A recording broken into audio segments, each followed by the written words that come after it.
Indian premiere league IPL नाम ही काफी है।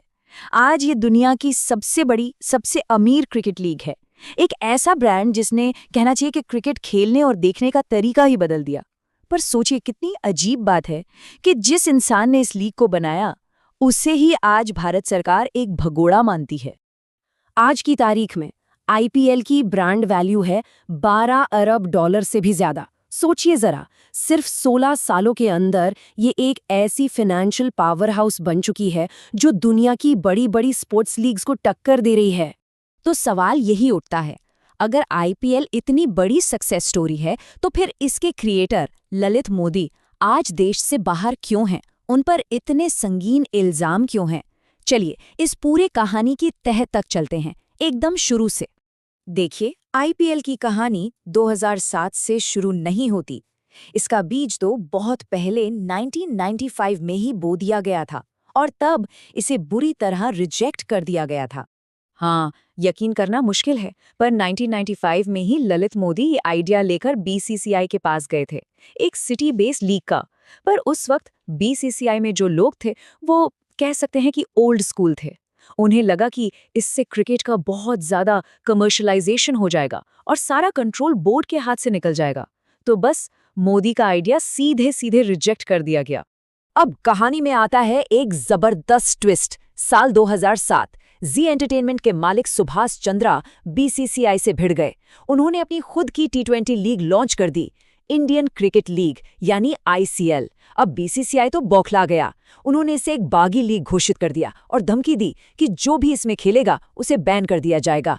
लेकिन सच तो ये है कि आईसीएल के इस कदम ने बीसीसीआई को इतना डरा दिया कि उन्हें मजबूरन अपनी एक ऑफिशियल लीग के बारे में सोचना पड़ा। उस रिजेक्शन से ललित मोदी एक बात तो सीख गए थे कि अगर सिस्टम को बाहर से नहीं बदल सकते तो सिस्टम के अंदर घुस जाओ और फिर उसे अपने हिसाब से चलाओ। और यहीं से शुरू हुआ उनका बीसीसीआई को कैप्चर करने का प्लान।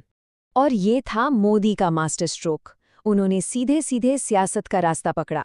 पहले राजस्थान की तत्कालीन मुख्यमंत्री वसुंधरा राजे से नज़दीकियां बढ़ाईं।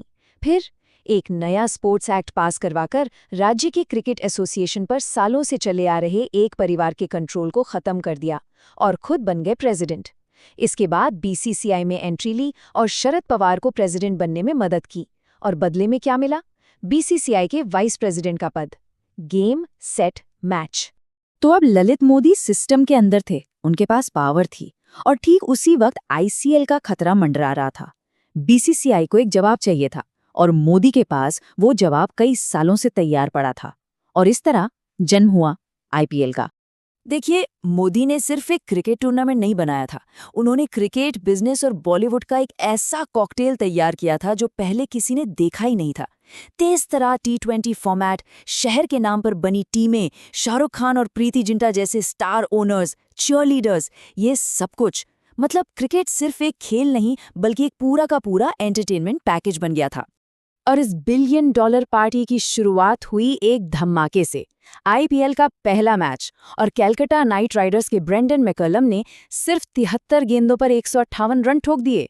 बस उस एक पारी ने ये तय कर दिया कि आईपीएल एक ब्लॉकबस्टर हिट होने वाला है। खुद ललित मोदी ने बाद में कहा कि उन्होंने तो आईपीएल मैकलम को ही डेडिकेट कर दिया। इसकी कामयाबी का सबसे बड़ा सबूत था इसकी ब्रॉडकास्टिंग डील। सोनी ने आईपीएल के पहले 10 साल के राइट्स के लिए 8,200 करोड़ रुपए दे दिए। रातों रात आईपीएल दुनिया की सबसे अमीर लीग में शामिल हो गई। 3 साल तक ललित मोदी आईपीएल के बेताज बादशाह बने रहे। वो जो चाहते वही होता। लेकिन फिर कहानी ने एक ऐसा मोड़ लिया जहां से उनके पतन की शुरुआत हुई। पहली दरार पड़ी 2009 में। भारत में आम चुनाव थे और सरकार ने सिक्योरिटी की वजह से आईपीएल को सुरक्षा देने से मना कर दिया। अब कोई और होता तो शायद मान जाता, पर मोदी ने सरकार की परवाह नहीं की और सिर्फ कुछ हफ्तों के नोटिस पर पूरा का पूरा टूर्नामेंट साउथ अफ्रीका शिफ्ट कर दिया। ये उनकी पावर का एक जबरदस्त प्रदर्शन तो था, पर इसी वजह से वो सरकार की नज़रों में भी आ गए। असली भूचाल आया 2010 में, जब लीग में 2 नई टीमें आईं, पुणे और कोच्चि टस्कर्स टीम की ओनरशिप की जांच के दौरान ललित मोदी को उस वक्त के मंत्री शशि थरूर का एक कथित तौर पर धमकी भरा फोन आया। और फिर जांच में जो सामने आया उसने तो तहलका ही मचा दिया। पता चला कि शशि थरूर की उस वक्त की गर्लफ्रेंड सुनंदा पुष्कर के पास कोची टीम में 25% की हिस्सेदारी थी। और सबसे बड़ा आरोप ये था कि ये हिस्सेदारी उन्हें बिना एक भी पैसा लगाए मुफ्त में मिली थी। इस एक खुलासे ने इंडियन पॉलिटिक्स में भूचाल ला दिया।